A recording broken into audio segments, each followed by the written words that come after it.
मैंने एक दिन पहले एक वीडियो बनाई थी जिसमें मैंने कहा था कार्तिक माह आ रहा है, शुरुआत हो चुकी है और आप गायत्री मंत्र के जप करिए क्योंकि कार्तिक माह का बहुत बड़ा महत्व है।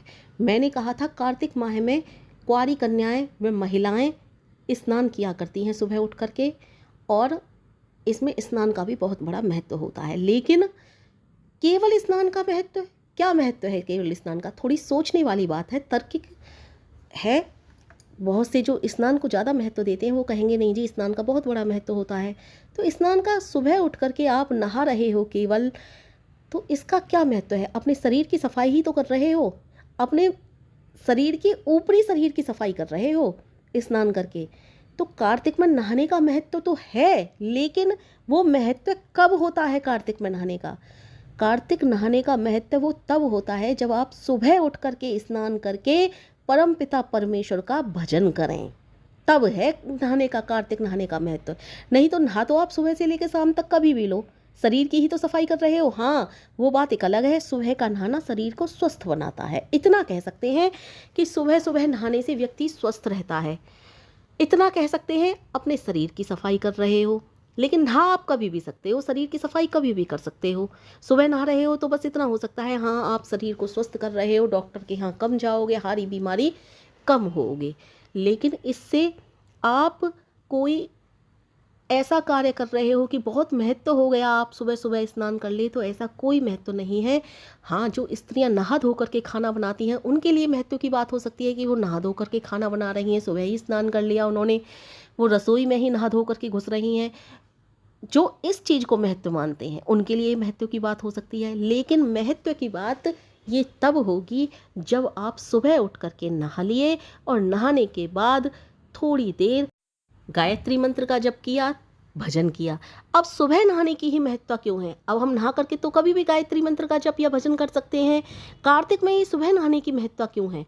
तो सुबह नहाने की महत्ता इसलिए है कि आप जब सुबह नहा लोगे तो और तो काम सुबह सुबह करोगे नहीं। कोई खाना बनाना नहीं है आपको कि आप खाना बना रहे हो, कोई स्कूल नहीं जा रहा है इतनी जल्दी जो बच्चों को आपको लंच तैयार करना होगा, या फिर आपके यहाँ कोई इतना बड़ा कोई और कार्य तो है नहीं जो सुबह को 4 बजे उठ करके करोगे। तो इससे अच्छा है कार्तिक माह में आप स्नान कर रहे हो, तो कार्तिक माह में स्नान की महत्ता तब बढ़ जाती है जब आप स्नान करके परम पिता परमेश्वर का भजन कर रहे हो, गायत्री मंत्र का जप कर रहे हो, तो उससे कार्तिक स्नान की महत्ता बढ़ती है। केवल स्नान करना बहुत बड़े महत्व की बात नहीं है, इसलिए मैंने आपको ये समझाया। इसलिए जिनके मन में ये विचारधारा दौड़ रही है कि हम तो कार्तिक में स्नान कर ही नहीं पाते, हम तो सुबह को नहीं उठ पाते, हमें निद्रा बहुत ज़्यादा है, तो वो हताश ना हो, निराश ना हो।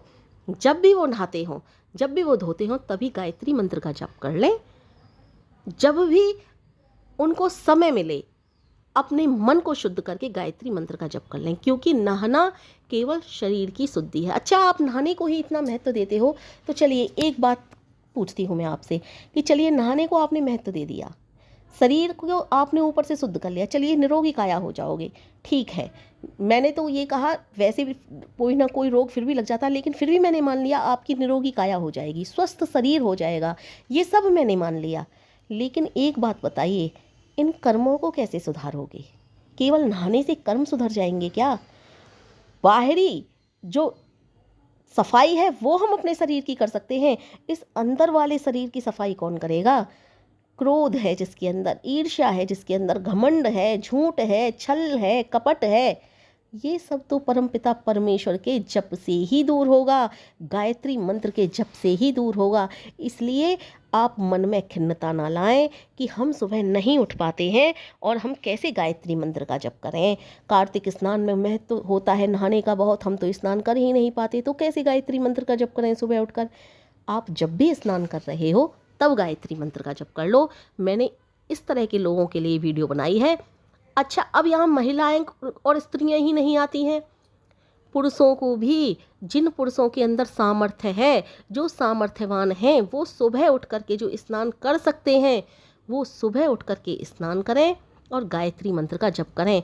क्योंकि परमपिता परमेश्वर का जो गायत्री मंत्र का जप करने बैठ गया है, वो ना स्त्री रहा ना वो पुरुष रहा, वो उस समय एक आत्मा है। और परमपिता परमेश्वर का भजन कोई भी कर सकता है, गायत्री मंत्र का जप कोई भी कर सकता है। फिर इसमें ये बात तो आनी ही नहीं चाहिए कि स्त्रियां ही सुबह उठकर कार्तिक माह में स्नान किया करती हैं, या लड़कियां कुंवारी कन्याएं करती हैं, या बुढ़ियाएं करती हैं। ऐसा कुछ भी नहीं है। जो भी गायत्री मंत्र का जप करना चाहता है, जिसके अंदर सामर्थ्य है, जो हिम्मत वाला है, जो सुबह उठ सकता है, जिसके अंदर आलस नहीं है, जिसका शरीर स्वस्थ है, सबसे बड़ी बात, जिसका शरीर स्वस्थ है, वो सुबह उठकर स्नान करके गायत्री मंत्र का जप करे। क्योंकि सुबह उठकर गायत्री मंत्र जपने का महत्व बहुत बड़ा होता है। ये कार्तिक माह में ही नहीं, सुबह उठकर स्नान करके अगर आप गायत्री मंत्र का नित्य प्रति जप करते हो तो उससे बढ़कर कोई बात नहीं है। आपका सुबह का गायत्री मंत्र का जप कई गुना फायदा दे देता है। सूर्यास्त से पहले पहले जो जप कर लेते हैं गायत्री मंत्र का, उनके लिए कई गुना फायदा करता है गायत्री मंत्र का जप। इसलिए चाहे कोई स्त्री हो चाहे पुरुष हो, वे सुबह उठकर गायत्री मंत्र का जप अवश्य करें। कार्तिक माह चल रहा है, स्नान कर सकते हो तो स्नान करिए, ना कर सकते हो तो हाथ मुंह धोकर अच्छे से अपने आप को स्वच्छ करके गायत्री मंत्र का जप करने बैठ जाइए।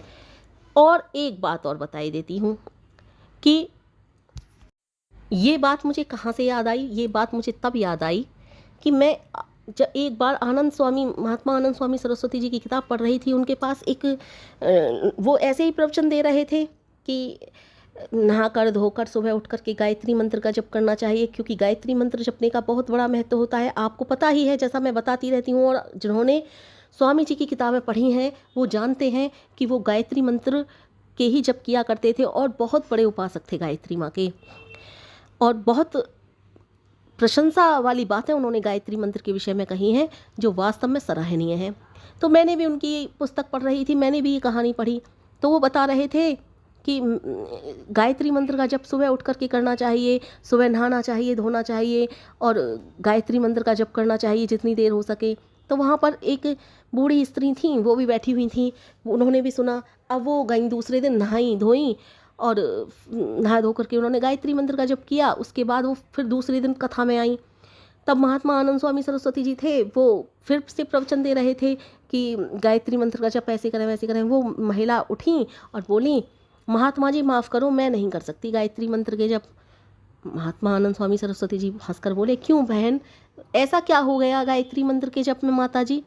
तो वो बोली कि मैं नहीं कर सकती, क्योंकि मैं सुबह को जब पानी भर रही थी, पहले आपको पता ही है नलों से पानी भरा जाता था, और टंकी हो या नल हो, आवाज़ तो पानी करेगा ही जब बाल्टी में जाएगा।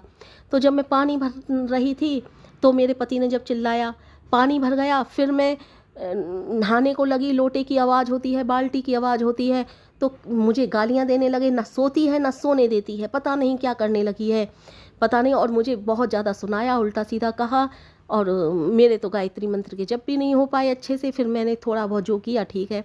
इस पर स्वामी जी हंसे और उनको, महिला को सांत्वना देते हुए बोले, देखिए बहना, देखिए माता, नहाना जरूरी नहीं है, नहाना जरूरी नहीं है, गायत्री मंत्र का जप जरूरी है।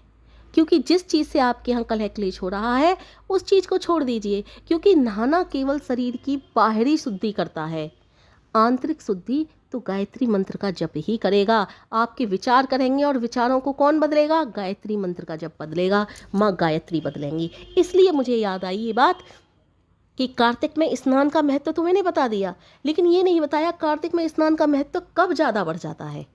इसलिए मैंने बताया कि यदि आप कार्तिक में स्नान कर रहे हो तो कार्तिक में केवल स्नान को महत्व मत दो, कार्तिक में स्नान के बाद जो परमपिता परमेश्वर की स्तुति की जाती है उसके लिए महत्व दो। इसलिए कहा गायत्री मंत्र का जप सुबह स्नान यदि आप कार्तिक में कर रहे हो तो अवश्य करें। अच्छा, ये वीडियो उन व्यक्तियों के लिए और बता दूं जिनको सर्दी की शिकायत रहती है बहुत ज़्यादा, वो स्नान ना करें कार्तिक में। कार्तिक माह में वो व्यक्ति सुबह उठ करके स्नान ना करें जिनको बहुत ज़्यादा सर्दी की शिकायत रहती है, वरना वो जकड़ जाएंगे।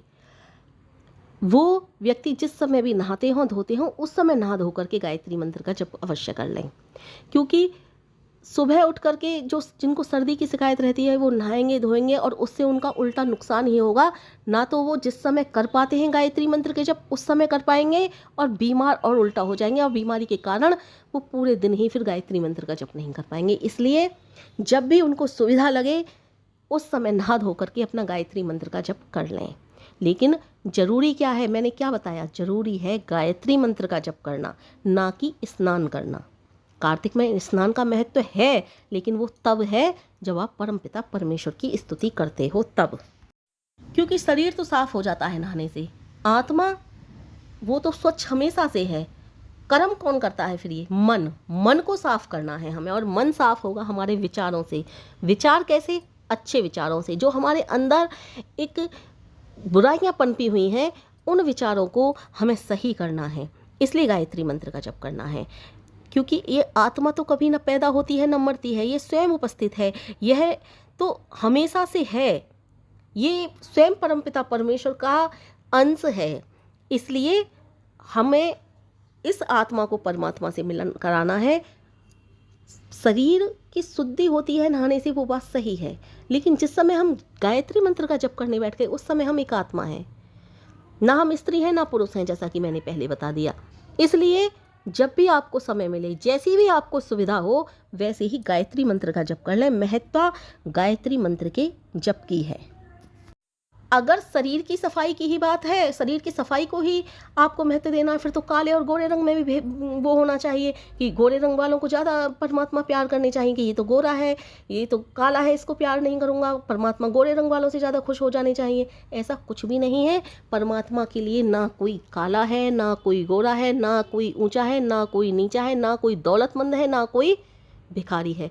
परमात्मा सबके लिए बराबर है। राजा हो या रंक, परमपिता परमेश्वर सबको समानता से प्रेम करते हैं। इसलिए जो आत्मा परमपिता परमेश्वर के लिए भज रही है, चाहे उसका मन कितने ही उबड़ खाबड़ विचारों में दौड़ रहा हो, चाहे उसका मन कहीं भी भाग रहा हो, एक ना एक दिन परमपिता परमेश्वर उसको, जैसे कहते हैं ना, नैया डगमगाती है जब, तो उसको जो नाविक होता है अच्छा चलाने वाला, वो किनारे पर ले आता है। ऐसे ही परमपिता परमेश्वर एक अच्छा नाविक बनकर उसकी नैया को किनारे पर लगा देते हैं।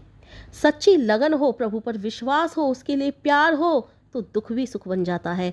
जहाज जा रहा था समुद्र में, तभी तूफान आ गया, तेज हवाएं चलने लगीं, भयानक लहरें उठने लगीं, हर लहर जहाज को धक्के देने लगी, यात्री घबराए, रोने लगे। जहाज के कप्तान ने कहा, अरे घबराते क्यों हो? ये धक्के हमें उन मंजिलों की ओर लिए जाते हैं जहां हमें जाना है। इन धक्कों और थपेड़ों के कारण हम समय से पहले ही अपने लक्ष्य पर पहुंच जाएंगे, इसलिए हमें घबराना नहीं चाहिए। दुख, कष्ट, क्लेश सब के सब ये सब हमारे भले के लिए हैं। ये हमें ज़्यादा तेज़ी से लक्ष्य की ओर ले जाएंगे। इनसे घबराना नहीं है, इनका स्वागत हमें करना चाहिए। इसलिए कहती हूँ, गायत्री मंत्र का जप करो तो इन बातों को अच्छे से समझ पाओगे। क्योंकि कहते हैं ना, दुख में सिमरन सब करें, सुख में करे ना कोई, और जो सुख में सिमरन करे फिर दुख काहे को होए। इसलिए भगवान दुख भी दे रहे हैं।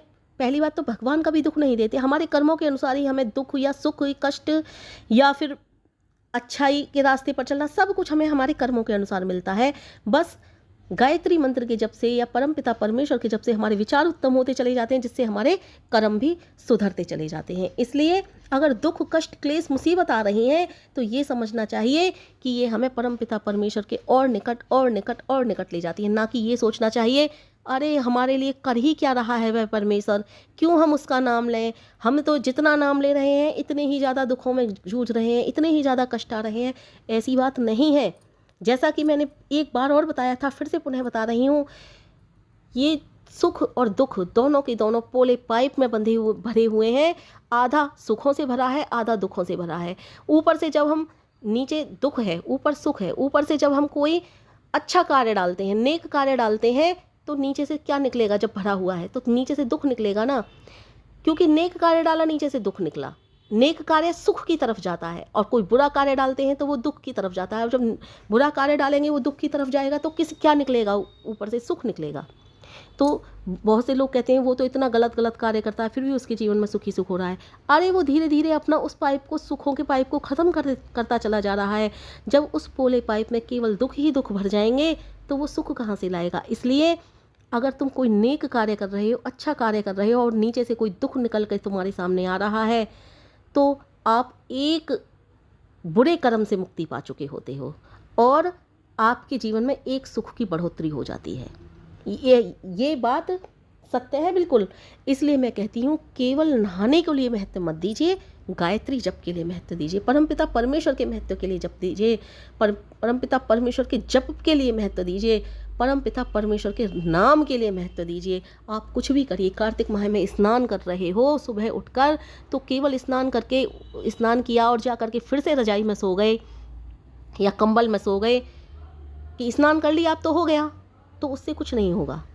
आप सुबह सुबह उठकर स्नान कर लिया, स्नान करने के बाद बस अब तो हो गया, बस जा कर के सो गए, तो क्या होगा, उससे कुछ नहीं होगा। इसलिए अगर सुबह उठकर कार्तिक माह में स्नान कर रहे हो तो सबसे पहली प्राथमिकता ये होनी चाहिए कि आप कोई भी अन्य कार्य करें, उसका समय हो उससे पहले जितना भी समय आपको मिल रहा है आप परमपिता परमेश्वर का जाप करें, गायत्री मंत्र का जप करें, उनका नाम लें, उनका भजन करें, तो आपका कल्याण हो जाएगा।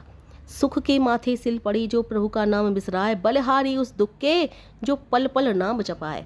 इसलिए परमपिता परमेश्वर को जप करते रहिए, निरंतर जप करते रहिए। कार्तिक स्नान की महत्ता अगर जानना चाहते हैं तो कार्तिक स्नान की महत्ता तभी ही है जब आप उठ करके, नहा करके, धो करके कार्तिक माह में सुबह सुबह गायत्री मंत्र का जप कर रहे हैं। अगर आप नहा धो करके रजाई में सो जाते हो या बिस्तर में सो जाते हो, उससे कुछ नहीं